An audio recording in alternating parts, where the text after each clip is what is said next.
ನಮಸ್ಕಾರ. ಎಲ್ಲ KCN ಪ್ರೇಕ್ಷಕರಿಗೆ ಹೊಸ ವರ್ಷದ ಆರ್ಥಿಕ ಶುಭಾಶಯಗಳು. ಮೊದಲಿಗೆ ಮುಖ್ಯಾಂಶಗಳು. ಆಸಿಡ್ ಸುರಿದು ಪತ್ನಿಯನ್ನು ಕೊಲೆ ಮಾಡಲು ಯತ್ನ, ಪತಿ ಪಿ ರವಿ ಬೇಡಡ್ಕ ಪೊಲೀಸರ ವಶಕ್ಕೆ. 3 ದಿನಗಳ ಕಂದಾಯ ಶಾಲಾ ಕಲೋತ್ಸವ ಯಶಸ್ವಿಯಾಗಿ ಸಮಾಪ್ತಿ. ಕಲೋತ್ಸವದಲ್ಲಿ ಹೊಸದುರ್ಗ ಉಪಜಿಲ್ಲೆಗೆ ಚಾಂಪಿಯನ್ ಪ್ರಶಸ್ತಿ. ಫೋಟೋಗ್ರಾಫರ್ ಅನ್ನು ಸ್ಕೂಟರ್ ಇಂದ ಡಿಕ್ಕಿ ಹೊಡೆದುಕೊಳ್ಳಲು ಯತ್ನಿಸಿದ ಘಟನೆಯಲ್ಲಿ ಗಾಯಗೊಂಡ ಕೆಪಿ ಸತೀಶನ್ ಕಣ್ಣೂರು ಪರಿಯಾರಂ ಸರ್ಕಾರಿ ವೈದ್ಯಕೀಯ ಕಾಲೇಜು ಆಸ್ಪತ್ರೆಗೆ ದಾಖಲು. ಮಂಜೇಶ್ವರದಲ್ಲಿ ಮಹಿಳಾ ಉದ್ಯೋಗಿಗಳಿಗಾಗಿ ನಿರ್ಮಿಸಲಾದ ಹಾಸ್ಟೆಲ್ ಕಟ್ಟಡದ ಕಾರ್ಯಾಚರಣೆ ವಿಳಂಬದಿಂದಾಗಿ ಮಹಿಳಾ ಉದ್ಯೋಗಿಗಳಿಂದ ತೀವ್ರ ಅಸಮಾಧಾನ. ನಡೆಯಿತು ಪರಿಷತ್ನ ನಡೆಗೆ ಹಿರಿಯ ಸಾಧಕರ ಕಡೆಗೆ ಕಾರ್ಯಕ್ರಮದಲ್ಲಿ ಕನ್ನಡ ಹೋರಾಟಗಾರ ಡಾಕ್ಟರ್ ಕುಲಮರುವ ಗಣಪತಿ ಭಟ್ ಅವರಿಗೆ ಅಭಿನಂದನಾ ಸನ್ಮಾನ. ವಾರ್ತೆಗಳು ವಿವರವಾಗಿ. ಪಾತ್ರೆ ತೊಳೆಯುತ್ತಿದ್ದಾಗ ಪತ್ನಿಯ ಮೇಲೆ ಆಸಿಡ್ ಸುರಿದು ಕೊಲೆ ಮಾಡಲು ಯತ್ನ, ಪತಿಯನ್ನು ಪೊಲೀಸರು ಬಂಧಿಸಿದ್ದಾರೆ. ಬೇಡಡ್ಕ ಚೆಂಬಕ್ಕಾಡು ವಾವಡ್ಕ ನಿವಾಸಿ ಜಾನಕಿ ಮೇಲೆ ಆಸಿಡ್ ದಾಳಿ ನಡೆದಿರುವುದು. ಜಾನಕಿಯ ಪತಿ ಪಿ ರವಿ ಎಂಬಾತನನ್ನು ಬೇಡಡ್ಕ ಪೊಲೀಸರು ಬಂಧಿಸಿದ್ದಾರೆ. ಪಾತ್ರೆ ತೊಳೆಯುತ್ತಿದ್ದಾಗ ಪತ್ನಿಯ ಮೇಲೆ ಆಸಿಡ್ ಸುರಿದು ಕೊಲೆ ಮಾಡಲು ಯತ್ನಿಸಿದ ಪತಿಯನ್ನು ಬಂಧಿಸಲಾಗಿದೆ. ಬೇಡಡ್ಕದ ಚೆಂಬಕ್ಕಾಡಿನ ವಾವಡ್ಕಂ ನಿವಾಸಿ ಜಾನಕಿಯ ಮೇಲೆ ಆಸಿಡ್ ದಾಳಿ ಮಾಡಲಾಗಿರುವುದು. ವಾವಡ್ಕಂ ನಿವಾಸಿ ಪಿ ರವಿ ಎಂಬಾತನನ್ನು ಬೇಡಡ್ಕ ಎಸ್ಐ ಸುರೇಶ್ ಬಂಧಿಸಿದ್ದಾರೆ. ಮನೆಯ ಅಂಗಳದಲ್ಲಿ ಪಾತ್ರೆ ತೊಳೆಯುತ್ತಿದ್ದ ಜಾನಕಿಯ ಮೇಲೆ ಆಸಿಡ್ ಸುರಿಯಲಾಗಿದೆ. ಈ ವಿಷಯದಲ್ಲಿ ಆಕೆಯ ಸಹೋದರಿಯ ಮಗ ಚೆಂಬಕ್ಕಾಡಿನ ಸುರೇಶ್ ಬಾಬು ಮಧ್ಯಪ್ರವೇಶಿಸಿದಾಗ ಅವರ ದೇಹದ ಮೇಲೆ ಕೂಡ ಆಸಿಡ್ ಸುರಿಯಲಾಯಿತು. ಜಾನಕಿಯ ಪತಿಯ ಮೇಲೆ ಕೊಲೆ ಯತ್ನ ಪ್ರಕರಣ ದಾಖಲಾಗಿದೆ. ಆರೋಪಿ ರವಿ ನಿರಂತರವಾಗಿ ಕುಡಿದು ಕಿರುಕುಳ ನೀಡುತ್ತಿದ್ದರು. ಈ ಕಾರಣದಿಂದ ಅವರನ್ನು ದೂರವಿಟ್ಟಿದ್ದರು. ಇದು ಆಕ್ರಮಣಕ್ಕೆ ಕಾರಣ ಎನ್ನಲಾಗುತ್ತಿದೆ. ಆರೋಪಿಯನ್ನು ನ್ಯಾಯಾಲಯಕ್ಕೆ ಹಾಜರುಪಡಿಸಿದ ಬಳಿಕ ರಿಮಾಂಡ್ ಮಾಡಲಾಗಿದೆ. News bureau, Kasaragod. ಕಲೋತ್ಸವದಲ್ಲಿ ಹೊಸದುರ್ಗ ಉಪಜಿಲ್ಲೆ ಚಾಂಪಿಯನ್ ಆಗಿ ಹೊರಹೊಮ್ಮಿದೆ. 958 ಅಂಕಗಳನ್ನು ಗಳಿಸುವ ಮೂಲಕ ಜಿದ್ದಿನ ಸ್ಪರ್ಧೆಯಲ್ಲಿ ಹೊಸದುರ್ಗ ಉಪಜಿಲ್ಲೆ ಕಲೋತ್ಸವ ಪ್ರಶಸ್ತಿಯನ್ನು ಗೆದ್ದುಕೊಂಡಿತು. ಶಾಲಾ ಮಟ್ಟದಲ್ಲಿ ಕಾಂಜಂಗಾಡು ದುರ್ಗ ಶಾಲೆ 236 ಅಂಕಗಳೊಂದಿಗೆ ಪ್ರಥಮ ಸ್ಥಾನ ಪಡೆಯಿತು. ಮೊಗ್ರಾಲಿನಲ್ಲಿ ನಡೆದ ಕಾಸರಗೋಡು ಕಂದಾಯ ಜಿಲ್ಲಾ ಕಲೋತ್ಸವದಲ್ಲಿ ಹೊಸದುರ್ಗ ಉಪಜಿಲ್ಲೆ ಚಾಂಪಿಯನ್ ಆಗಿ ಹೊರಹೊಮ್ಮಿತು. 958 ಅಂಕಗಳನ್ನು ಗಳಿಸುವ ಮೂಲಕ ಹೊಸದುರ್ಗ ಉಪಜಿಲ್ಲೆ ಕಲಾ ಕಿರೀಟವನ್ನು ತನ್ನದಾಗಿಸಿಕೊಂಡಿತು. 950 ಅಂಕಗಳನ್ನು ಗಳಿಸುವ ಮೂಲಕ ಕಾಸರಗೋಡು ಉಪಜಿಲ್ಲೆ 2ನೇ ಸ್ಥಾನ ಗಳಿಸಿತು. ಚೆರುವತ್ತೂರು ಉಪಜಿಲ್ಲೆ 852 ಅಂಕಗಳನ್ನು ಗಳಿಸುವ ಮೂಲಕ 3ನೇ ಸ್ಥಾನ ಗಳಿಸಿತು. ಹಿಂದಿನ ದಿನದವರೆಗೆ 30ಕ್ಕೂ ಹೆಚ್ಚು ಅಂಕಗಳ ಮುನ್ನಡೆ ಕಾಯ್ದುಕೊಂಡಿದ್ದ ಕಾಸರಗೋಡು ಉಪಜಿಲ್ಲೆಗೆ ಹೊಸದುರ್ಗದ ಕೊನೆಯ ದಿನದ ಜಿಗಿತವು ಆಘಾತ ನೀಡಿತು. ಕೊನೆಯ ದಿನದವರೆಗೂ 2 ಉಪಜಿಲ್ಲೆಗಳು ಸಮಬಲದಲ್ಲಿದ್ದವು. ಫಲಿತಾಂಶಗಳು ಅಂತಿಮವಾಗಿ ಪ್ರಕಟಗೊಂಡಾಗ ಹೊಸದುರ್ಗ ಉಪಜಿಲ್ಲೆ ಕಿರೀಟವನ್ನು ಪಡೆದುಕೊಂಡಿತು. ಶಾಲಾ ಮಟ್ಟದಲ್ಲಿ ಕಾಂಜಂಗಾಡು ದುರ್ಗ ಶಾಲೆ 236 ಅಂಕಗಳೊಂದಿಗೆ ಪ್ರಥಮ ಸ್ಥಾನ ಗಳಿಸಿತು. 194 ಅಂಕಗಳೊಂದಿಗೆ ಚಟ್ಟಂಜಾಲ್ CHSS ಶಾಲೆ 2ನೇ ಸ್ಥಾನ ಗಳಿಸಿತು. 185 ಅಂಕಗಳೊಂದಿಗೆ ಚಾಯೋತ್ GHSS ಶಾಲೆ 3ನೇ ಸ್ಥಾನ ಗಳಿಸಿತು. 173 ಅಂಕಗಳೊಂದಿಗೆ ರಾಜಸ್ HSS ನೀಲೇಶ್ವರ 4ನೇ ಸ್ಥಾನ ಪಡೆಯಿತು. ಈ ಬಾರಿ ತೀರ್ಪಿನ ವಿರುದ್ಧ 50ಕ್ಕೂ ಹೆಚ್ಚು ಮೇಲ್ಮನವಿಗಳು ಬಂದಿವೆ. ಇವುಗಳನ್ನು ಹೊಸದುರ್ಗ ಸರ್ಕಾರಿ ಹೈಯರ್ ಸೆಕೆಂಡರಿ ಶಾಲೆಯಲ್ಲಿ ತಜ್ಞರ ಸಮಿತಿ ಪರಿಶೀಲಿಸುತ್ತಿದೆ. News bureau, Kasaragod. ಚೆರುವತ್ತೂರು ನಗರದ ಸ್ಟುಡಿಯೋವೊಂದರ ಫೋಟೋಗ್ರಾಫರ್ ಅನ್ನು ಸ್ಕೂಟರ್ನಿಂದ ಡಿಕ್ಕಿ ಹೊಡೆದು ಕೊಲೆ ಮಾಡಲು ಯತ್ನಿಸಲಾಗಿದೆ ಎಂದು ದೂರು. ಗಾಯಗೊಂಡ ಚೆರುವತ್ತೂರಿನ ತಿಮಿರಿ ನಿವಾಸಿ ಕೆಪಿ ಸತೀಶನ್ ಅವರನ್ನು ಕಣ್ಣೂರು ಪರಿಯಾರಂ ಸರ್ಕಾರಿ ವೈದ್ಯಕೀಯ ಕಾಲೇಜು ಆಸ್ಪತ್ರೆಗೆ ದಾಖಲಿಸಲಾಗಿದೆ. ಚೆರುವತ್ತೂರು ನಗರ ಸ್ಟುಡಿಯೋವೊಂದರ ಫೋಟೋಗ್ರಾಫರ್ ಅನ್ನು ಸ್ಕೂಟರ್ನಿಂದ ಡಿಕ್ಕಿ ಹೊಡೆದು ಕೊಲ್ಲಲು ಯತ್ನಿಸಿದ ಆರೋಪದ ಮೇಲೆ ದೂರು ದಾಖಲಾಗಿದೆ. ಚೆರುವತ್ತೂರಿನ ತಿಮೇರಿ ನಿವಾಸಿ ಹೃದಯ ರೋಗದ ಚಿಕಿತ್ಸೆ ಪಡೆಯುತ್ತಿರುವ ಕೆಪಿ ಸತೀಶನ್ ಗಾಯಗೊಂಡು ಕಣ್ಣೂರು ಪರಿಯಾರಂ ಸರ್ಕಾರಿ ವೈದ್ಯಕೀಯ ಕಾಲೇಜಿಗೆ ದಾಖಲಾಗಿದ್ದಾರೆ. ಚೆರುವತ್ತೂರು ನಗರದ ಸಿಯಾ ಸ್ಟುಡಿಯೋ ಮಾಲೀಕ ಹಾಗೂ ತಿಮೇರಿ ಮನತಡಂ ನಿವಾಸಿ ಕೆಪಿ ಸತೀಶನ್ ಬುಧವಾರ ಬೆಳಿಗ್ಗೆ ಮನೆಗೆ ನಡೆದುಕೊಂಡು ಹೋಗುತ್ತಿದ್ದಾಗ ಸ್ಕೂಟರ್ ಡಿಕ್ಕಿ ಹೊಡೆದು ಕೆಳಗೆ ಬಿದ್ದಾಗ ಕಾಲಿನಲ್ಲಿ ಒದ್ದಿದ್ದಾರೆ ಎಂದು ಸತೀಶನ್ ಆರೋಪಿಸಿದ್ದಾರೆ. ತನ್ನ ನೆರೆಮನೆಯಲ್ಲಿರುವ ನವನೀತ್ ಸ್ಕೂಟರ್ನಲ್ಲಿ ಹಿಂದಿನಿಂದ ಬಂದು ತನಗೆ ಡಿಕ್ಕಿ ಹೊಡೆದು ಕೊಲೆ ಮಾಡಲು ಯತ್ನಿಸಿದ್ದಾನೆ ಎಂದು ಸತೀಶನ್ ಹೇಳಿದ್ದಾರೆ. ഇന്നലെ രാത്രിയിൽ കുടുംബശ്രീ ഉണ്ടായിരുന്നു ഭാര്യ ഭർത്താവ് തമ്മിൽ. അതിൽ ഞാൻ നോക്കാൻ പോയതാണ്. നോക്കാൻ സമയത്ത് പെൺകുട്ടി അവിടെ താഴെ കിടക്കുന്നുണ്ടായിരുന്നു. ആ കുട്ടീനെ എടുത്ത് വണ്ടി കയറാൻ നോക്കുമ്പോൾ ഒരു കല്ലെടുത്ത് എണ്ണയിൽ എറിഞ്ഞു. ആ കല്ലെടുത്ത് എറിഞ്ഞ സമയത്ത് കാലിന് പരിക്ക് പറ്റി. അതെൻ്റെ മക്കൾ ഇടപെട്ട് അവനെ പിന്തിരിപ്പിക്കാൻ പിന്തിരിക്കുന്ന സമയത്ത് എൻ്റെ മകളെ അവൻ ഭീഷണിപ്പെടുത്തുകയും അസഭ്യം പറഞ്ഞു. അതാണ് സ്റ്റാർട്ടിങ്. അതിൻ്റെ വൈരാഗ്യമാണ് ഇന്ന് രാവിലെ ഞാൻ ജോലിക്കുന്ന സമയത്ത് അവൻ്റെ വണ്ടി ഇടിച്ച് എൻ്റെ സ്കൂട്ടി വണ്ടി കൊണ്ട് എന്നെ വലിക്കാൻ ശ്രമിച്ചു വണ്ടി കൊണ്ട് തള്ളി അടിച്ച് റോഡിലേക്ക് അതിനുശേഷം ചവിട്ടി കണ്ണിന് ഒരു ശരിക്കൊരു ഇതൊന്നും ഇപ്പോൾ ഹാർട്ടിൻ്റെ പ്രശ്നത്തിലായിട്ടുണ്ട്, ഹാർട്ടിനെ ബാധിച്ചിട്ടുണ്ട്. പരിഹാരം പോകാൻ വേണ്ടി എത്തിയത് ഈ ആശുപത്രി ചെറുത്തൂർ ആശുപത്രിയിലാണ് കാണിച്ചു. ചെറുത്തൂർ ഗവൺമെൻറ് ആശുപത്രി കാണിച്ചിട്ട് ഇപ്പം അവിടുന്ന് പെരിയാറ്റ് പറയുന്നു, അങ്ങോട്ട് പോകേണ്ട പരിപാടി. ತನ್ನನ್ನು ತನ್ನ ಹೆಂಡತಿ ಹಾಗೂ ಇಬ್ಬರು ಹೆಣ್ಣು ಮಕ್ಕಳನ್ನು ಕೊಂದು ನೇಣು ಹಾಕುವುದಾಗಿ ಬೆದರಿಕೆ ಹಾಕಲಾಗಿದೆ ಎಂದು ಅವರು ಹೇಳಿದರು. ದಾಳಿಯಲ್ಲಿ ಅವರ ತುಟಿ ಹಾಗೂ ಕಣ್ಣಿನ ಕೆಳಗಿನ ಭಾಗ ಗಾಯಗಳಾಗಿವೆ. ಗಾಯಗೊಂಡ ಸತೀಶನ್ ಅವರನ್ನು ಮೊದಲು ಚೆರುವತ್ತೂರು ಸಮುದಾಯ ಆರೋಗ್ಯ ಕೇಂದ್ರಕ್ಕೆ, ಬಳಿಕ ಕಣ್ಣೂರು ಪರಿಯಾರಂ ಸರ್ಕಾರಿ ವೈದ್ಯಕೀಯ ಕಾಲೇಜಿಗೆ ಹಸ್ತಾಂತರಿಸಲಾಯಿತು. ನವನೀತ್ ಹಾಗೂ ಅವರ ಪತ್ನಿಯ ನಡುವೆ ಮಂಗಳವಾರ ರಾತ್ರಿ ನಡೆದ ಜಗಳದ ಸಂದರ್ಭದಲ್ಲಿ ಹಲ್ಲೆಗೊಳಗಾದ ತಮ್ಮ ಪತ್ನಿಯನ್ನು ಆಸ್ಪತ್ರೆಗೆ ಸಾಗಿಸಲು ಸತೀಶನ್ ಸಹಾಯ ಮಾಡದಿದ್ದರ ಕೋಪದಿಂದ ಈ ಹಲ್ಲೆ ನಡೆಸಲಾಗಿದೆ ಎಂದು ಹೇಳಲಾಗುತ್ತಿದೆ. ನವನೀತ್ ಸತೀಶನ್ ಅವರ ಮಗಳು ಸಿಯಾ ಅವರನ್ನು ನಿಂದಿಸಿ ಬೆದರಿಕೆ ಹಾಕಿದ್ದಾರೆ ಎಂದು ಹೇಳಲಾಗುತ್ತಿದೆ. ಕಾಲಿನಲ್ಲಿ ಒದ್ದು ತುಳಿದ ಕಾರಣ ಎದೆನೋವು ಕಾಣಿಸಿಕೊಂಡ ಬಳಿಕ ಅವರನ್ನು ಪರಿಯಾರಂ ವೈದ್ಯಕೀಯ ಕಾಲೇಜಿಗೆ ಹಸ್ತಾಂತರಿಸಲಾಯಿತು. News bureau, Trikaripur. ಮಂಜೇಶ್ವರದಲ್ಲಿರುವ ವಿವಿಧ ಸರ್ಕಾರಿ, ಅರೆ ಸರ್ಕಾರಿ ಹಾಗೂ ಸಾರ್ವಜನಿಕ ವಲಯದ ಸಂಸ್ಥೆಗಳಿಗೆ ದೂರದ ಸ್ಥಳಗಳಿಂದ ಬರುವ ಮಹಿಳಾ ಉದ್ಯೋಗಿಗಳಿಗಾಗಿ ಮಂಜೇಶ್ವರ ಬ್ಲಾಕ್ ಪಂಚಾಯತ್ ನೇತೃತ್ವದಲ್ಲಿ ಹಾಸ್ಟೆಲ್ ಅನ್ನು ಸಿದ್ಧಪಡಿಸಲಾಗಿದೆ. ಆದರೆ ಇದು ಕಾರ್ಯಪ್ರವೃತ್ತವಾಗದೇ ಇರುವುದು ಮಹಿಳಾ ಉದ್ಯೋಗಿಗಳಿಂದ ಅಸಮಾಧಾನ ವ್ಯಕ್ತವಾಗುತ್ತಿದೆ. ಗಡಿ ಪ್ರದೇಶವಾದ ಮಂಜೇಶ್ವರ ತಾಲೂಕಿನಲ್ಲಿ ಮಹಿಳಾ ಉದ್ಯೋಗಿಗಳಿಗಾಗಿ ನಿರ್ಮಿಸಲಾದ ಹಾಸ್ಟೆಲ್ ಕಟ್ಟಡವನ್ನು ತೆರೆಯಲು ಯಾವುದೇ ಕ್ರಮ ಕೈಗೊಳ್ಳಲಿಲ್ಲ. ವಿವಿಧ ಸರ್ಕಾರಿ, ಅರೆ ಸರ್ಕಾರಿ ಹಾಗೂ ಸಾರ್ವಜನಿಕ ವಲಯದ ಸಂಸ್ಥೆಗಳಿಗೆ ದೂರದ ಸ್ಥಳದಿಂದ ಬರುವ ಮಹಿಳಾ ಉದ್ಯೋಗಿಗಳಿಗಾಗಿ ಮಂಜೇಶ್ವರ ಬ್ಲಾಕ್ ಪಂಚಾಯತ್ ನೇತೃತ್ವದಲ್ಲಿ ಹಾಸ್ಟೆಲ್ ಅನ್ನು ಸಿದ್ಧಪಡಿಸಲಾಗಿದೆ. ವರ್ಕಾಡಿಯ ಮಳಿಯೂರು ಹೆದ್ದಾರಿಯ ಬಳಿ ಮಜಿರ್ಪಳ್ಳ ಧರ್ಮನಗರದಲ್ಲಿ ಬ್ಲಾಕ್ ಪಂಚಾಯತ್ ಒಡೆತನದ 1 ಎಕರೆ ಭೂಮಿಯಲ್ಲಿ 10,000 ಚದರ ಅಡಿ ವಿಸ್ತೀರ್ಣದ 2 ಅಂತಸ್ತಿನ ಕಟ್ಟಡವನ್ನು ನಿರ್ಮಿಸಲಾಗಿದೆ. ಮಂಜೇಶ್ವರ ಪ್ರದೇಶದ ಬ್ಲಾಕ್ ಪಂಚಾಯತ್, ಗ್ರಾಮ ಪಂಚಾಯತ್, ಗ್ರಾಮ ಕಚೇರಿಗಳು, ತಾಲೂಕು ಕಚೇರಿಗಳು, ಆರೋಗ್ಯ ಕೇಂದ್ರಗಳು, ಶಿಕ್ಷಣ, ವಿದ್ಯುತ್ ಇಲಾಖೆ, ಬ್ಯಾಂಕಿಂಗ್ ಮುಂತಾದ ವಿವಿಧ ಸಂಸ್ಥೆಗಳಲ್ಲಿ ಅನೇಕ ಮಹಿಳಾ ಉದ್ಯೋಗಿಗಳು ಕೆಲಸ ಮಾಡುತ್ತಿದ್ದಾರೆ. ಅವರಲ್ಲಿ ಹೆಚ್ಚಿನವರು ಇತರ ಜಿಲ್ಲೆಗಳಿಂದ ಬಂದವರು. ವರ್ಕಾಡಿ ಸೇರಿದಂತೆ ಗಡಿ ಪ್ರದೇಶಗಳಲ್ಲಿ ದೂರದ ಸ್ಥಳದಿಂದ ಬರುವ ಉದ್ಯೋಗಿಗಳು ತೀವ್ರ ತೊಂದರೆಯನ್ನು ಅನುಭವಿಸುತ್ತಿದ್ದಾರೆ.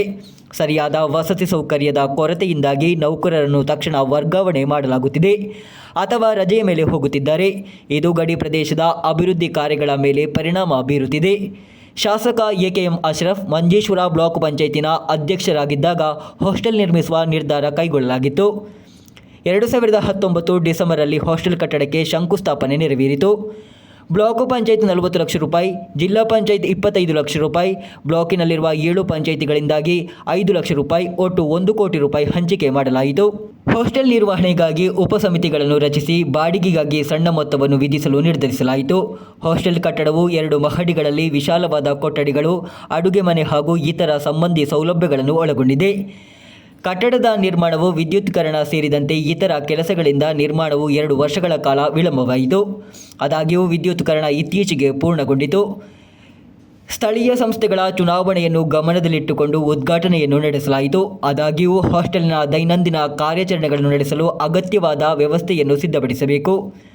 ಬ್ಲಾಕ್ ಪಂಚಾಯತಿನ ಹೊಸ ಆಡಳಿತ ಸಮಿತಿ ಅಧಿಕಾರ ವಹಿಸಿಕೊಂಡ ತಕ್ಷಣ ಹಾಸ್ಟೆಲನ್ನು ತೆರೆಯಲು ಹಾಗೂ ಕಾರ್ಯನಿರ್ವಹಿಸಲು ಕ್ರಮ ಕೈಗೊಳ್ಳಲಾಗುವುದು ಎಂದು ಅಧಿಕಾರಿಗಳು ಸ್ಪಷ್ಟಪಡಿಸಿದ್ದಾರೆ. Abdul Rahman Udyavar, news bureau, Manjeshwar. ಕನ್ನಡ ಸಾಹಿತ್ಯ ಪರಿಷತ್ತು ಕೇರಳ ಗಡಿನಾಡ ಘಟಕದ ಪರಿಷತ್ತಿನ ನಡೆಗೆ ಹಿರಿಯ ಸಾಧಕರ ಕಡೆಗೆ ಎಂಬ ಕಾರ್ಯಕ್ರಮ ನಡೆಯಿತು. ಇದರ ಅಂಗವಾಗಿ ಕಾಸರಗೋಡಿನ ಖ್ಯಾತ ದಂತವೈದ್ಯ, ಕನ್ನಡ ಹೋರಾಟಗಾರ ಡಾಕ್ಟರ್ ಕುಲಮರುವ ಗಣಪತಿ ಭಟ್ ಅವರನ್ನು ಕಾಸರಗೋಡಿನಲ್ಲಿ ಅವರ ನಿವಾಸದಲ್ಲಿ ಅಭಿನಂದಿಸಲಾಯಿತು. ಕನ್ನಡ ಭಾಷೆ, ಸಾಹಿತ್ಯ, ಸಂಸ್ಕೃತಿಗಳಿಗೆ ಹಾಗೂ ಸಮಾಜಕ್ಕೆ ಅಪಾರ ಸೇವೆ ಸಲ್ಲಿಸಿದ ಹಿರಿಯ ಸಾಧಕರನ್ನು ಅವರ ನಿವಾಸದಲ್ಲಿ ಸನ್ಮಾನಿಸುವ ಕನ್ನಡ ಸಾಹಿತ್ಯ ಪರಿಷತ್ ಕೇರಳ ಗಡಿನಾಡ ಘಟಕದ ಪರಿಷತ್ತಿನ ನಡಿಗೆ ಹಿರಿಯ ಸಾಧಕರ ಕಡೆಗೆ ಎಂಬ ಕಾರ್ಯಕ್ರಮದ ಅಂಗವಾಗಿ ಕಾಸರಗೋಡಿನ ಖ್ಯಾತ ದಂತವೈದ್ಯ, ಕನ್ನಡ ಹೋರಾಟಗಾರ ಡಾಕ್ಟರ್ ಕುಳಮರುವ ಗಣಪತಿ ಭಟ್ ಅವರನ್ನು ಕಾಸರಗೋಡಿನಲ್ಲಿರುವ ಅವರ ನಿವಾಸದಲ್ಲಿ ಅಭಿನಂದಿಸಲಾಯಿತು. ಕಾರ್ಯಕ್ರಮದ ಅಧ್ಯಕ್ಷತೆ ವಹಿಸಿದ್ದ ಕನ್ನಡ ಸಾಹಿತ್ಯ ಪರಿಷತ್ ಕೇರಳ ಗಡಿನಾಡ ಘಟಕದ ಅಧ್ಯಕ್ಷ ಡಾಕ್ಟರ್ ಜಯಪ್ರಕಾಶ್ ನಾರಾಯಣ್ ತೊಟ್ಟೆತೊಡಿ ಅವರು ಡಾಕ್ಟರ್ ಕೆ ಗಣಪತಿ ಭಟ್, ದೇವಕಿ ಭಟ್ ದಂಪತಿಯವರನ್ನು ಶಾಲು ಹೊದಿಸಿ ಸ್ಮರಣಿಕೆ ನೀಡಿ ಗೌರವಿಸಿದರು. ಕೇರಳ ಗ್ರಾಮೀಣ ಬ್ಯಾಂಕಿನ ನಿವೃತ್ತ ಪ್ರಬಂಧಕ ವೈ ಕೆ ಗೋವಿಂದ ಭಟ್ ಅಭಿನಂದನಾ ಭಾಷಣ ಮಾಡಿದರು. ದಂತವೈದ್ಯರಾಗಿ, ಕನ್ನಡ ಪ್ರೇಮಿಯಾಗಿ, ಬರಹಗಾರರಾಗಿ ಡಾಕ್ಟರ್ ಕೆ ಗಣಪತಿ ಭಟ್ ಅವರು ಸಲ್ಲಿಸಿದ ಸೇವೆ ಮಹತ್ತರವಾದದ್ದು. ಬಚ್ಚಿಟ್ಟ ನನ್ನ ಬದುಕು ಕೃತಿಯ ಮೂಲಕ ತಾನು ಓರ್ವ ಉತ್ತಮ ಬರಹಗಾರ ಎನ್ನುವುದನ್ನು ಅವರು ಸಾಬೀತುಪಡಿಸಿದ್ದಾರೆ. ಕಾಸರಗೋಡಿಗೆ ಬಂತು ಕೋಡು ಸೇರಿದಂತೆ ವಿವಿಧ ಕವನಗಳ ಮೂಲಕ, ಪತ್ರಿಕಾ ಲೇಖನಗಳ ಮೂಲಕ ಅವರು ತಮ್ಮ ಕನ್ನಡ ಪ್ರೇಮವನ್ನು, ಕಾಳಜಿಯನ್ನು ವ್ಯಕ್ತಪಡಿಸಿದ್ದಾರೆ ಎಂದು ಗೋವಿಂದ ಭಟ್ ಹೇಳಿದರು. ಗಮಕ ಕಲಾ ಪರಿಷತ್ ಕೇರಳ ಗಡಿನಾಡ ಘಟಕದ ಅಧ್ಯಕ್ಷ ತೆಕ್ಕೆಕೆರೆ ಶಂಕರನಾರಾಯಣ ಭಟ್, ಕನ್ನಡ ನೌಕರರ ಸಂಘದ ಮಾಜಿ ಅಧ್ಯಕ್ಷ ಜಯನಾರಾಯಣ ತಾಯ್ನೂರು, ಕೇರಳ ಲೋಕಸೇವಾ ಆಯೋಗದ ನಿವೃತ್ತ ಅಧೀನ ಕಾರ್ಯದರ್ಶಿ ಗಣೇಶ್ ಪ್ರಸಾದ್ ಪಾಣೂರು, ಡಾಕ್ಟರ್ ವೆಂಕಟಗಿರಿ, ಕಾಸರಗೋಡು ಶ್ರೀ ರಾಮನಾಥ ಸಾಂಸ್ಕೃತಿಕ ಭವನದ ಸಂಚಾಲಕ ಗುರುಪ್ರಸಾದ್ ಕೋಟೆಕಣಿ ಮೊದಲಾದವರು ಡಾಕ್ಟರ್ ಗಣಪತಿ ಭಟ್ ಅವರ ಸಮಾಜ ಸೇವೆ, ವ್ಯಕ್ತಿತ್ವವನ್ನು ವಿವರಿಸಿ ಮಾತನಾಡಿದರು. ದೇವದಾಸ ಕಾಸರಗೋಡು, ರಮೇಶ್ ಯತಡ್ಕ, ಸುಜಾತ ಪ್ರೇಮಶರದಿ ಮುಂತಾದವರು ಉಪಸ್ಥಿತರಿದ್ದರು. ಡಾಕ್ಟರ್ ಕೆ ಗಣಪತಿ ಭಟ್ ಸನ್ಮಾನಕ್ಕೆ ಕೃತಜ್ಞತೆ ಸಲ್ಲಿಸಿ ಮಾತನಾಡಿದರು. ಕನ್ನಡ ಸಾಹಿತ್ಯ ಪರಿಷತ್ ಕೇರಳ ಗಡಿನಾಡ ಘಟಕದ ಸಂಘಟನಾ ಕಾರ್ಯದರ್ಶಿ ವಿಶಾಲಾಕ್ಷ ಪುತ್ರಕಳ ಸ್ವಾಗತಿಸಿ, ಗೌರವ ಕಾರ್ಯದರ್ಶಿ ಪ್ರದೀಪ್ ಕುಮಾರ್ ಶೆಟ್ಟಿ ಬೇಳ ಧನ್ಯವಾದವಿತ್ತರು. News bureau, Kasaragod. ನೀಲೇಶ್ವರ ನಗರಸಭೆಯ ಕೊಯಂಬುರಂನಲ್ಲಿ ನೂರಾರು ಕುಟುಂಬಗಳು ಉಪ್ಪು ನೀರಿನಿಂದ ಬಳಲುತ್ತಿವೆ. ನದಿಯಿಂದ ಉಪ್ಪು ನೀರು ಬರುವುದನ್ನು ತಡೆಯಲು ಕ್ರಮ ಕೈಗೊಳ್ಳದಿರುವುದರ ಬಗ್ಗೆ ಪ್ರತಿಭಟನೆಗಳು ತೀವ್ರಗೊಳ್ಳುತ್ತಿವೆ. ನೀಲೇಶ್ವರ ನದಿಯಿಂದ ಕೋಯಂಬುರಂ ಕೀರಿ ಹೊಳೆಗೆ ಉಪ್ಪು ನೀರು ಹರಿಯಲು ಪ್ರಾರಂಭಿಸಿ ವಾರಗಳಾಗಿವೆ. ಇದರೊಂದಿಗೆ ನಗರಸಭೆಯ ಕೋಯಂಬುರಂ, ಕರ್ವಚ್ಚೇರಿ ಪ್ರದೇಶಗಳಲ್ಲಿ ನೂರಾರು ಕುಟುಂಬಗಳು ಕುಡಿಯುವ ನೀರಿನ ಸಮಸ್ಯೆಯನ್ನು ಎದುರಿಸುತ್ತಿವೆ. ಬಾವಿಗಳು ಈಗ ಉಪ್ಪು ನೀರಿನಿಂದ ತುಂಬಿಕೊಂಡಿವೆ. ಹೆಚ್ಚಿನ ಒಬ್ಬರವಿಳಿತದ ಸಮಯದಲ್ಲಿ ಉಪ್ಪು ನೀರು ಹೊಳೆಗೆ ಹೆಚ್ಚಿನ ಪ್ರಮಾಣದಲ್ಲಿ ಹರಿಯುತ್ತದೆ ಎಂದು സ്ഥലീയರು ಹೇಳುತ್ತಾರೆ. ഇത് കാസർഗോഡ് ജില്ലയിൽ നീലേശ്വരം മുനിസിപ്പാലിറ്റിയിൽപ്പെട്ട ഒരു ചെറിയൊരു ഗ്രാമമാണ് കൊയാമ്പുറം. ഇവിടെ മഴക്കാലത്ത് നല്ല വെള്ളം കെട്ടി നിൽക്കും. വേനൽക്കാലത്ത് ഉപ്പുവെള്ളം കയറി ആകെ തെങ്ങും കൃഷികളൊക്കെ നശിച്ച് വല്ലാത്തൊരവസ്ഥയിൽപ്പെട്ട ഒരു ഗ്രാമമാണിത്. ഇതിൽ സഖാക്കന്മാരോടും നേതാക്കന്മാരോടൊക്കെ പറഞ്ഞിട്ടും പല പ്രാവശ്യം പറഞ്ഞ് ആരും ഇതിനെ ഉൾക്കൊള്ളുന്നില്ല. എല്ലാവരും വന്ന് നോക്കിയിട്ട് പോവും. പിന്നെ വീണ്ടും ഇതിനെപ്പറ്റിയുള്ള യാതൊരു ചിന്തയോ കാര്യങ്ങളൊന്നും മറുത്തൊന്നും ഉണ്ടാകാറില്ല. പിന്നെ ഇത് നമ്മുടെ ഗ്രാമത്തിൽപ്പെട്ട ചെറിയ ആൾക്കാരൊക്കെ ഇങ്ങനെ ഓരോന്ന് നോക്കിയിട്ട് ഇങ്ങനെ ചെയ്യുന്നത് ചെറിയൊരു കാര്യങ്ങളാണ്. പക്ഷേ ഇതിനോട് ആരോടും പറഞ്ഞിട്ട് ഇതിന് നമുക്ക് യാതൊരു പ്രതിഫലവും ഉണ്ടാകുന്നില്ല. എത്ര വീടുകളിലേക്ക് ഇത് ദുരിതം വീടുകളിൽ വെച്ചാൽ ഏകദേശം നമ്മൾ ഈ ഗ്രാമത്തിൽ ഇവിടെ ഏകദേശം കുറച്ച് വീടുകളൊക്കെ ഉണ്ട്. നല്ലൊരു വീട്ടിൽ തന്നെ എല്ലാവർക്കും ഇതുണ്ട്. കിണറിലൊക്കെ ഉപ്പുവെള്ളം കയറിയിട്ട് പിന്നെ കുടിക്കാൻ പറ്റാത്തൊരവസ്ഥയാണ്. കുടിക്കാനില്ല, വീട്ടാവശ്യത്തിന് വരെ ഉപയോഗിക്കാൻ പറ്റാത്തൊരു അവസ്ഥയാണ്. പിന്നെ അതുകൊണ്ട് കുടിവെള്ളത്തിനൊക്കെ ദൂരത്തുനിന്ന് കൊണ്ടുവരുന്നതാണ് എല്ലാവരും. അപ്പം കൃഷികളൊക്കെ നശിച്ചു പോകുന്നുണ്ട്. പിന്നെ തെങ്ങൊക്കെ വളരെ തലയൊക്കെ പോയി നോക്കിയാൽ തന്നെ കണ്ടാൽ തന്നെ ആൾക്കാർക്ക് തിരിച്ചറിയാൻ പറ്റും. അങ്ങനത്തെ ഒരു പ്രദേശമാണ് ഇത്. 2 ವಾರ್ಡ್ಗಳಲ್ಲಿರುವ ಅನೇಕ ಕುಟುಂಬಗಳು ಬೇಸಿಗೆ ಆರಂಭಕ್ಕೆ ಮೊದಲು ಪ್ರಾರಂಭವಾಗುವ ಉಪ್ಪು ನೀರಿನ ಸಮಸ್ಯೆಯನ್ನು ಜೂನಿನಲ್ಲಿ ಮಳೆ ತೀವ್ರಗೊಳ್ಳುವವರೆಗೆ ಎದುರಿಸುತ್ತಿವೆ. ಉಪ್ಪು ನೀರನ್ನು ನಿಯಂತ್ರಿಸಲು ಕ್ರಮ ಕೈಗೊಳ್ಳುವಂತೆ ಒತ್ತಾಯಿಸಿ ನಗರಸಭೆ ಅಧ್ಯಕ್ಷರಿಗೆ ಮನವಿ ಸಲ್ಲಿಸಲಾಗಿದೆ ಎಂದು ವಾರ್ಡ್ ಕೌನ್ಸಿಲರ್ പ്രദീപൻ ಹೇಳಿದರು. കൊയാമ്പുറം, കരുവാച്ചേരി പ്രദേശങ്ങളിലുള്ള ജനങ്ങൾക്ക് ഉപ്പുവെള്ളം കയറി കൃഷിക്ക് വളരെ മോശമായ ഒരവസ്ഥയിലാണ് പോകുന്നത്. അഥവാ തെങ്ങ് കൃഷിക്കെല്ലാം വളരെയധികം ദോഷം ചെയ്യുന്ന രീതിയിൽ ഉപ്പുവെള്ളം കയറി പൊതുവെ കുടിവെള്ളത്തിന് ക്ഷാമമായ കൊയാമ്പുറം പ്രദേശത്ത് വെള്ളത്തിൽ തന്നെ കിണർ വെള്ളത്തിൽ ഉപ്പുവെള്ളം കയറി അത് ഒന്നിനും ഉപയോഗിക്കാൻ പറ്റാത്ത ഒരവസ്ഥയിലേക്കാണ് പോകുന്നത്. അതിന് കീരിത്തോടിൽ പലക വെച്ച് ഇപ്പോൾ നിലവിലില്ല സിസ്റ്റത്തിന് പലക വെച്ച് അത് ചെയ്യാൻ വേണ്ടി ബഹുമാനപ്പെട്ട നഗരസഭാ ചെയർമാന് ഞാൻ നിവേദനം കൊടുത്തിട്ടുണ്ട്. അത് ചെയ്യുന്നതിൻ്റെ വിശ്വാസം. അത് ചെയ്തു കഴിഞ്ഞാൽ ഈ ഉപ്പുവെള്ളത്തിനുള്ള ഒരു പരിഹാരമാവും. ശാശ്വതമായ പരിഹാരം എന്ന് പറഞ്ഞാൽ ഇവിടെ ഒരു പാലം വരുന്നുണ്ട്. അതിന് ഷട്ടർ കം ബ്രിഡ്ജ് എന്ന രീതിയിലുള്ള ഒരു പാലം തന്നെ വന്നു കഴിഞ്ഞാൽ നമുക്കതിനൊരു ശാശ്വതമായ ಪರಿಹಾರ നേടാൻ വേണ്ടി ಸಾಧಿക്കും. ಹಲವು ಸ್ಥಳಗಳಲ್ಲಿ ಉಪ್ಪು ನೀರು ನಿಲ್ಲುವುದರಿಂದ ತೆಂಗಿನ ಕೃಷಿ ಹಾಗೂ ಹೊಲ ಗದ್ದೆಗಳಲ್ಲಿ ತರಕಾರಿ ಬೆಳೆಗಳಿಗೆ ಹಾನಿಗೊಳಗಾಗುತ್ತಿವೆ. 5 ವರ್ಷಗಳಿಗೂ ಹೆಚ್ಚು ಕಾಲದಿಂದ ಮುಂದುವರಿಯುತ್ತಿರುವ ಉಪ್ಪು ನೀರಿನ ಸಮಸ್ಯೆ ನಗರಸಭೆ ಚುನಾವಣೆಗಳು ಸೇರಿದಂತೆ ಅನೇಕ ಕಡೆ ಚರ್ಚೆಯ ವಿಷಯವಾಗಿತ್ತು. News bureau, Kasaragod. ಮನಸ್ಸಿನಲ್ಲಿ ಸುಮಧುರವಾಗಿ ಮೂಡಿಬಂದಿರುವ ತೆಯ್ಯಂ ದೃಶ್ಯಗಳನ್ನು ಆಕರ್ಷಕ ರೂಪಗಳಾಗಿ ಪರಿವರ್ತಿಸುತ್ತಿದ್ದಾರೆ ಕಾಸರಗೋಡಿನ ಧ್ಯಾನ್ ಕೃಷ್ಣ. 10 ವರ್ಷದ ಬಾಲಕನ ಕೈಯಿಂದ ಹುಟ್ಟುವ ತೆಯ್ಯಂ ದೃಶ್ಯಗಳು ಜೀವ ತುಂಬುತ್ತವೆ. ಕಸದಿಂದ ರಸ ಎನ್ನುವ ಮಾತಿಗೆ ಪೂರಕವಾಗಿದೆ ಈ 10 ವರ್ಷದ ಬಾಲಕನ ಕೈಚಳಕ. ಕಳಿಯಾಟ ನಡೆಯುವ ಸ್ಥಳಗಳಲ್ಲಿ ತೆಯ್ಯಂ ಕಟ್ಟುವ ಸ್ಥಳಕ್ಕೆ ಭೇಟಿ ನೀಡಿ ತೆಯ್ಯಂಗಳ ಮುಖದ ಬಣ್ಣದ ವರ್ಣನೆಯನ್ನು ಅರ್ಥ ಮಾಡಿಕೊಳ್ಳುತ್ತಾನೆ ಈ 10 ವರ್ಷದ ಬಾಲಕ. ಮಡಲಕಡ್ಡಿ, ಬಿದಿರು, ಕಾರ್ಡ್ಬೋರ್ಡ್, ಥರ್ಮೋಕೋಲ್ನಂತಹ ತ್ಯಾಜ್ಯ ವಸ್ತುಗಳನ್ನು ಸಂಯೋಜಿಸುವ ಮೂಲಕ ವಿವಿಧ ತೆಯ್ಯಂಗಳ ಆಕಾರಗಳನ್ನು ನಿರ್ಮಾಣ ಮಾಡಿ ಬಳಿಕ ಮುಖವನ್ನು ಆಕ್ರಿಲಿಕ್ ಬಣ್ಣದಿಂದ ಚಿತ್ರಿಸುತ್ತಾನೆ. ತಂದೆ ಆಜೇಶ್ ಅವರ ತರವಾಡಿನಲ್ಲಿ ತೆಯ್ಯಗಳನ್ನು ನೋಡಲು ಹೋಗುವಾಗ ಅವನ ಮನಸ್ಸಿನಲ್ಲಿ ಅಚ್ಚೊತ್ತಿದ ತೆಯ್ಯಂಗಳ ಆಕಾರಗಳನ್ನು ನಿರಂತರ ಪ್ರಯತ್ನಗಳ ಮೂಲಕ ತ್ಯಾಜ್ಯ ವಸ್ತುಗಳಿಂದ ತೆಯ್ಯಂ ಆಕಾರಗಳಾಗಿ ನಿರ್ಮಾಣ ಮಾಡುತ್ತಾನೆ. ತಿರುವಪ್ಪನ್, ವಿಷ್ಣುಮೂರ್ತಿ, ಭಗವತಿ, ಚಾಮುಂಡಿ, ಪೊಟಂ ತೆಯ್ಯಂ ಸೇರಿದಂತೆ ಹಲವಾರು ತೆಯ್ಯಂ ಆಕಾರಗಳನ್ನು ಈಗಾಗಲೇ ನಿರ್ಮಾಣ ಮಾಡಿದ್ದಾನೆ. ಧ್ಯಾನ್ ಈ ರಜೆಯಲ್ಲಿ ತೆಯ್ಯಂಗಳ ಆಕಾರಗಳನ್ನು ತಯಾರಿಸಲು ರಜಾ ಸಮಯವನ್ನು ಸದುಪಯೋಗಗೊಳಿಸುತ್ತಿದ್ದಾನೆ. എൻ്റെ പേര് ധ്യാനകൃഷ്ണ. 5ാം ക്ലാസ്സിൽ പഠിക്കുന്നു. പേര് സാനന്തട്ട. എൻ്റെ അമ്മയുടെ വീട് പെരളം പുല്ലൂർ. എൻ്റെ അച്ഛൻ്റെ വീട് ചെറുവത്തൂർ വലിയ പോയിൽ. ഞാനിത് ഉണ്ടാക്കാൻ തുടങ്ങിയത് 1ാം ക്ലാസ് മുതലാണ്. ഇത് വേസ്റ്റ് മെറ്റീരിയൽ കൊണ്ടും തുണികൾ കൊണ്ടുമാണ്. ഇതിൽ ഞാൻ ഉൾപ്പെടുത്തിയിരിക്കുന്നത് നൂല്, ഫോം ഷീറ്റ്, പെയിന്റ്, ഈർക്കിൽ. ಧ್ಯಾನ್ ಅವರ ಪ್ರಯತ್ನಗಳಿಗೆ ಅವರ ಅಜ್ಜ ತಂಬನ್ ಹಾಗೂ ಅಜ್ಜಿ ಅಂಬಿಕಾ ಬೆಂಬಲ ನೀಡುತ್ತಿದ್ದಾರೆ. പേപ്പർ, ക്ലേകൾ ആണ്. ഇതാണ് ആദ്യം ഉണ്ടാക്കാൻ തുടങ്ങിയത്.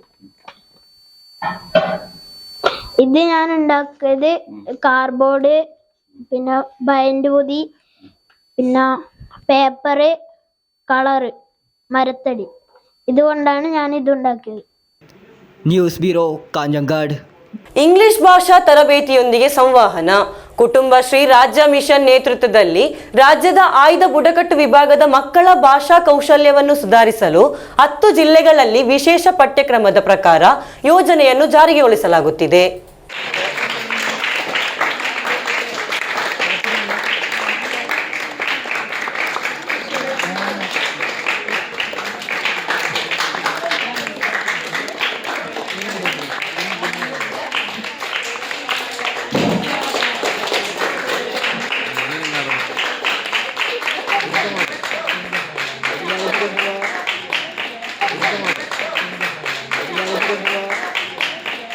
ಭಾಷಾ ಕಲಿಕೆಯ ಮಿತಿಗಳನ್ನು ಮೀರಿ ಕುಟುಂಬಶ್ರೀ ಸಂವಹನಕಾರ ಶಿಬಿರವು ಜನಪ್ರಿಯವಾಗುತ್ತಿದೆ.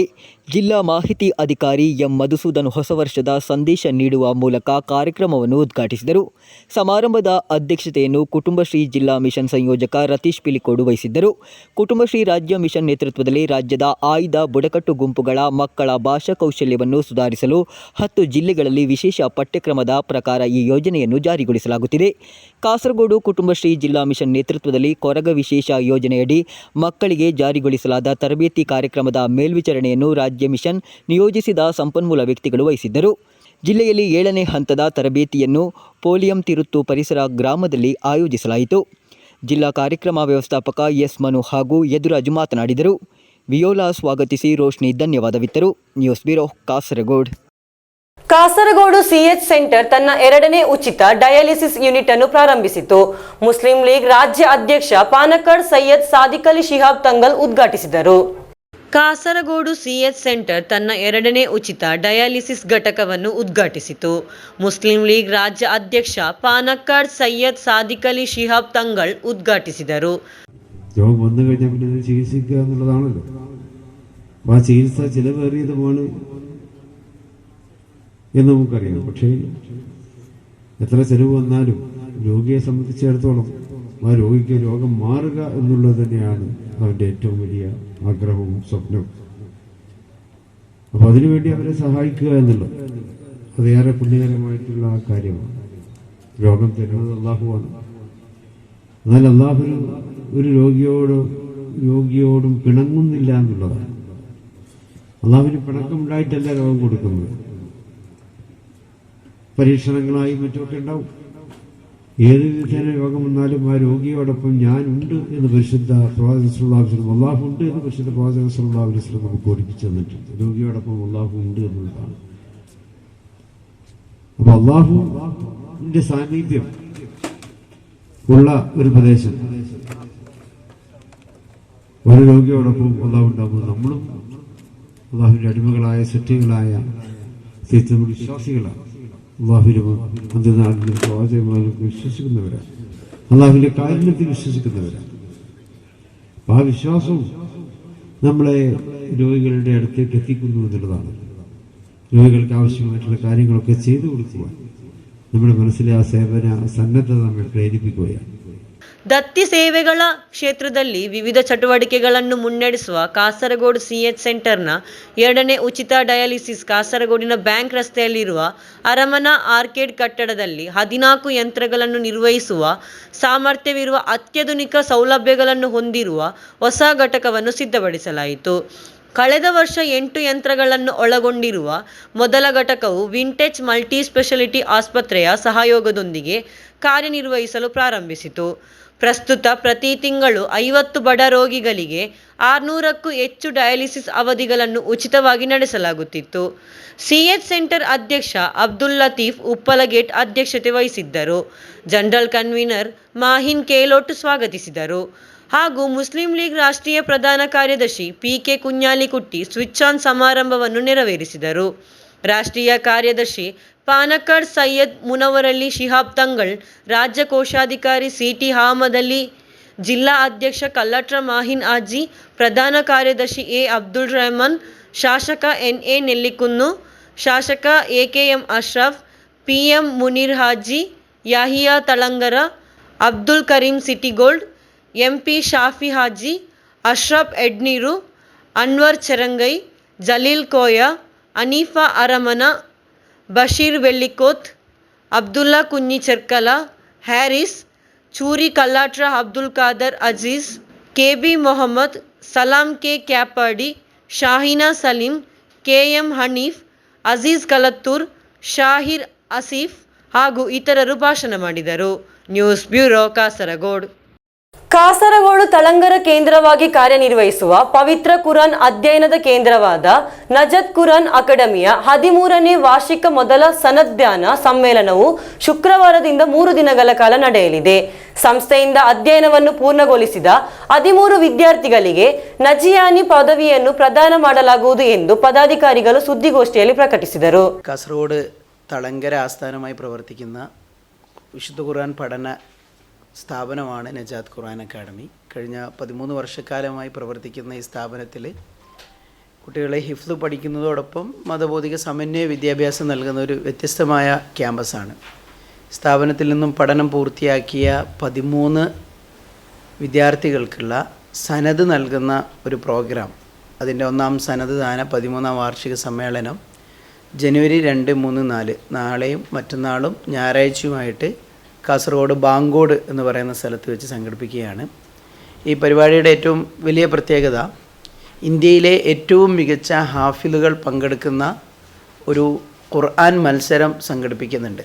ഏകദേശം 400ഓളം ഹാഫിലുകൾ വിവിധ ഘട്ടങ്ങളിലായി മത്സരിച്ച് അതിൽ നിന്ന് മികച്ച 20 ഹാഫിലുകൾ, ഇന്ത്യയിലെ 10ഓളം സംസ്ഥാനങ്ങളിൽ നിന്നുള്ള റെപ്രസെൻറ്റേഷനാണ് അവർ വന്ന് സെമി ഫൈനലും ഫൈനൽ റൗണ്ടും മത്സരിക്കുന്നുണ്ട്. ആ മത്സരത്തിൽ 1ാം സ്ഥാനം ലഭിക്കുന്നവർക്ക് 1 ലക്ഷം രൂപ ക്യാഷ് അവാർഡ് ഉണ്ട്. 2ാം സ്ഥാനം ലഭിക്കുന്നവർക്ക് 50,000 രൂപ, 25,000 രൂപ. എല്ലാ മത്സരാർത്ഥികൾക്കും ഫൈനലിസ്റ്റുകൾക്കൊക്കെ 5,000 രൂപയും അല്ലാതെ ക്യാഷ് അവാർഡ് നൽകുന്ന വലിയ ഒരു പ്രോഗ്രാമാണ്. അന്നേ ദിവസം തന്നെ നമ്മുടെ സ്ഥാപനത്തിൽ നിന്ന് പഠനം പൂർത്തിയാക്കിയ 5ഓളം ഹാഫിലുകളുടെ അവരുടെ ഖുർആൻ അവസാന പാഠം ചൊല്ലിക്കൊടുക്കുന്ന ഒരു ഖത്മുൽ ഖുർആൻ സംഗമവും ഉദ്ഘാടന സമ്മേളനവും ഉണ്ട്. അത് സെയ്ദ് സൈനുൽ ആബിദീൻ തങ്ങൾ കുന്നുങ്കൈ അവറുകളാണ് അത് ഉദ്ഘാടനം ചെയ്യുന്നത്. നമ്മുടെ നാട്ടിലൊക്കെ അതിലൊരു ശൈലിയിൽ മാത്രമാണ് കോമൺ ആയിട്ട് പാരായണം ചെയ്യപ്പെടാറുള്ളത്. പക്ഷേ ഈ മേഖലയിലെ ആ വിവിധ 10ഓളം ശൈലികളുള്ള പാരായണത്തിൽ അതിനെക്കുറിച്ചുള്ള ഒരു പഠന ക്ലാസ് സംഘടിപ്പിക്കുന്നുണ്ട്. അതിൽ വിവിധ ഹിഫ്ള് സ്ഥാപനങ്ങളിൽ നിന്നുള്ള വിദ്യാർത്ഥികളും ഈ ഖുർആൻ പഠന മേഖലയിൽ താല്പര്യമുള്ള ആളുകളൊക്കെ പങ്കെടുക്കുന്ന അതിൻ്റെ ഒരു കരിയർ സാധ്യതകളടക്കം ചർച്ച ചെയ്യപ്പെടുന്ന രൂപത്തിലുള്ള വലിയൊരു ഇനീഷ്യേറ്റീവാണ്. അത് ശനിയാഴ്ച ദിവസമാണ് നടക്കുന്നത്. അവസാന ദിവസമായ ഞായറാഴ്ച രാവിലെ മുതൽ ഉച്ചവരെയുള്ള സമയത്ത് നിലവിലെ സാഹചര്യത്തിലെ ഏറ്റവും ഗൗരവപൂർവമായി ചർച്ച ചെയ്യപ്പെടുന്ന സമകാലിക വിഷയങ്ങളിൽ ഒരു പ്രധാനപ്പെട്ട ചർച്ച എന്ന രൂപത്തിൽ ഒരു യുവജന സംഗമം സംഘടിപ്പിക്കുന്നു. അതിൽ കേരളത്തിലെ അറിയപ്പെട്ട സംവാദകരിൽ ഒരാളായ ഉസ്താദ് ഷുഐബുൽ ഹൈത്തമി, അദ്ദേഹമൊക്കെ കഴിഞ്ഞ കാലങ്ങളിൽ വിവിധ സംവാദവേദികളിലൊക്കെ വളരെ നല്ല രൂപത്തിൽ സംവാദങ്ങളൊക്കെ നേതൃത്വം വഹിച്ച ആളാണ്. അദ്ദേഹം അതുപോലെ ഒരു സജീർ ബുഖാരി, സി ഹംസ സാഹിബ് എന്ന് പറയുന്ന അവരൊക്കെയാണ് പങ്കെടുക്കുന്നുള്ളത്. കൂടാതെ അന്നേ ദിവസമാണ് ഈ പ്രോഗ്രാമിൻ്റെ ഏറ്റവും ഹൈലൈറ്റ്. നമ്മുടെ സ്ഥാപനം, ആ സ്ഥാപനത്തിന് സ്വന്തമായ ഒരു ക്യാമ്പസ് എന്ന സ്വപ്നത്തിലേക്ക് വേണ്ടി ആ ക്യാമ്പസിൻ്റെ ശിലാസ്ഥാപന കർമ്മവും അന്ന് നടക്കും. ഞായറാഴ്ച വൈകുന്നേരം ശിലാസ്ഥാപനത്തെ നിർവഹിക്കുന്നത് പാണക്കാട് സെയ്ദ് സ്വാദിഖ് അലി ശിഹാബ് തങ്ങളാണ്. കൂടാതെ ഞാൻ നേരത്തെ സൂചിപ്പിച്ചതുപോലെ ഈ സ്ഥാപനത്തിൽ നിന്ന് പഠനം പൂർത്തിയാക്കുന്നവർക്കുള്ള നാജിയാനി എന്ന പേരിൽ ഒരു ബിരുദദാനം ചടങ്ങുണ്ട്. അത് ബഹുമാന്യനായ സമസ്ത കേരള ജമിയത്തുൽ ഉലമയുടെ പ്രസിഡന്റ് കൂടിയായ സയ്യിദുൽ ഉലമ സെയ്ദ് ജിഫ്രി മുത്തുക്കോയ തങ്ങളാണ് ആ പ്രൗഢഗംഭീരമായ സദസ്സ് ഉദ്ഘാടനം ചെയ്യുന്നത്. കൂടാതെ നമ്മുടെ വിദ്യാർത്ഥികൾക്ക് സനദ് നൽകുന്നത് നമ്മുടെ സ്ഥാപനത്തിൻ്റെ ചെയർമാൻ കൂടിയായ സയ്യിദ് അലി തങ്ങൾ കുമ്പോൽ അവറുകളാണ്. സനദ് ദാന പ്രഭാഷണം നിർവഹിക്കുന്നത് കോഴിക്കോട് വലിയ ഖാദി പാണക്കാട് സെയ്ദ് നാസിർ അബ്ദുല്ലാഹി ശിഹാബ് തങ്ങളാണ്. അതേപോലെ തന്നെ ആ ചടങ്ങിൽ മുഖ്യ പ്രഭാഷണം നിർവഹിക്കുന്നത് ഡോക്ടർ റാഷിദ് ഗസാലിയാണ്. അദ്ദേഹം വയനാട്ടുകാരനാണ്. കൂടാതെ ആ ഒരു ചടങ്ങിലെ അനുഗ്രഹീത ഭാഷണം നിർവഹിക്കുന്നത് തെന്നിന്ത്യയിലെ ഉത്തമ കലാലയമായ ജാമിയ നൂരിയ അറബിയ എന്ന് പറയുന്ന ഇസ്ലാമിക സർവകലാശാലയിലെ പ്രൊഫസർ കൂടിയായ ദിയാവുദ്ദീൻ ഫൈസി അവറുകളാണ്. ഇതിൽ നമ്മൾ മറ്റൊരു പ്രധാനപ്പെട്ട ഒരു പ്രോഗ്രാം കൂടി ഇതിൽ ആഡ് ചെയ്തിട്ടുള്ളത്, കഴിഞ്ഞ കാലങ്ങളിൽ കാസർഗോഡ് ജില്ലയിൽ വിശുദ്ധ ഖുർആൻ പഠന മേഖലയിൽ കോൺട്രിബ്യൂഷൻ നടത്തിയ 2 മഹൽ വ്യക്തിത്വങ്ങളെ ഞങ്ങൾ ആദരിക്കുന്നുണ്ട്. ഒന്ന് സിറ്റി ഗോൾഡ് കരീംസ് എന്ന പേരിൽ അറിയപ്പെടുന്ന അബ്ദുൽ കരീം കോളിയാട് എന്നവരാണ്. അദ്ദേഹം കഴിഞ്ഞ 2 ദശകങ്ങളായി വിശുദ്ധ ഖുർആൻ പഠന മേഖലയിൽ വലിയ അർത്ഥത്തിൽ കോൺട്രിബ്യൂഷൻ നൽകിക്കൊണ്ടിരിക്കുന്ന ആളാണ്. രണ്ടാമത്തത് നിലവിൽ ദുബായ് ഔക്കാഫിൽ ജോലി ചെയ്യുന്ന ഒരുപാട് ശിഷ്യഗണങ്ങളുള്ള ഉസ്താദ് അബ്ദുസലാം മൗലവി കൊടുവള്ളി അവറുകളാണ്. ഇവർ 2 പേരെയും നമ്മൾ ആ ചടങ്ങിൽ ആദരിക്കുന്നുണ്ട്. ഇങ്ങനെ വിവിധ പ്രോഗ്രാമുകളോടുകൂടെ ഏറ്റവും മനോഹരമായ രൂപത്തിൽ സംഘടിപ്പിക്കപ്പെടുന്ന പ്രോഗ്രാമാണ്. ಸುದ್ದಿಗೋಷ್ಠಿಯಲ್ಲಿ ನಜತ್ ಕುರಾನ್ ಅಕಾಡೆಮಿ ಅಧ್ಯಕ್ಷ ಅಬುಬಕರ್ ಸಿಯಾದ್, ನಿರ್ದೇಶಕ doctor ಬಾಸಿಂ ಗಜಲಿ, manager Sahid ಆಮಿದಿ, principal Hafil ಶಾಕಿರುದ್ದೀನ್, ಕಾರ್ಯಕಾರಿ ಸಮಿತಿ ಸದಸ್ಯ ಆರಿಫ್ ರಹಮಾನ್ ಉದವಿ, ಪಿಟಿಎ ಅಧ್ಯಕ್ಷ ಬಶೀರ್ ದಾರಿಮಿ ಮುಂತಾದವರು ಉಪಸ್ಥಿತರಿದ್ದರು. News bureau, Kasaragod. ಕೊನೆಯಲ್ಲಿ ಮತ್ತೊಮ್ಮೆ ಮುಖ್ಯಾಂಶಗಳು. ಆಸಿಡ್ ಸುರಿದು ಪತ್ನಿಯನ್ನು ಕೊಲೆ ಮಾಡಲು ಯತ್ನ, ಪತಿ ಪಿ ರವಿ ಬೇಡಡ್ಕ ಪೊಲೀಸರ ವಶಕ್ಕೆ. 3 ದಿನಗಳ ಕಂದಾಯ ಶಾಲಾ ಕಲೋತ್ಸವ ಯಶಸ್ವಿಯಾಗಿ ಸಮಾಪ್ತಿ. ಕಲೋತ್ಸವದಲ್ಲಿ ಹೊಸದುರ್ಗ ಉಪಜಿಲ್ಲೆಗೆ ಚಾಂಪಿಯನ್ ಪ್ರಶಸ್ತಿ. ಫೋಟೋಗ್ರಾಫರ್ ಅನ್ನು ಸ್ಕೂಟರ್ ಇಂದ ಡಿಕ್ಕಿ ಹೊಡೆದುಕೊಳ್ಳಲು ಯತ್ನಿಸಿದ ಘಟನೆಯಲ್ಲಿ ಗಾಯಗೊಂಡ ಕೆಪಿ ಸತೀಶನ್ ಕಣ್ಣೂರು ಪರಿಯಾರಂ ಸರ್ಕಾರಿ ವೈದ್ಯಕೀಯ ಕಾಲೇಜು ಆಸ್ಪತ್ರೆಗೆ ದಾಖಲು. ಮಂಜೇಶ್ವರದಲ್ಲಿ ಮಹಿಳಾ ಉದ್ಯೋಗಿಗಳಿಗಾಗಿ ನಿರ್ಮಿಸಲಾದ ಹಾಸ್ಟೆಲ್ ಕಟ್ಟಡದ ಕಾರ್ಯಾಚರಣೆ ವಿಳಂಬದಿಂದಾಗಿ ಮಹಿಳಾ ಉದ್ಯೋಗಿಗಳಿಂದ ತೀವ್ರ ಅಸಮಾಧಾನ.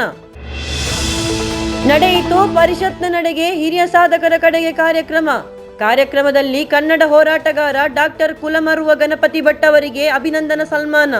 ಇಂದಿನ ವಾರ್ತಾ ಸಂಚಿಕೆ ಇಲ್ಲಿಗೆ ಮುಕ್ತಾಯವಾಯಿತು. ಮುಂದಿನ ವಾರ್ತಾ ಸಂಚಿಕೆಯೊಂದಿಗೆ ಮತ್ತೆ ಭೇಟಿಯಾಗೋಣ. ವಂದನೆಗಳು.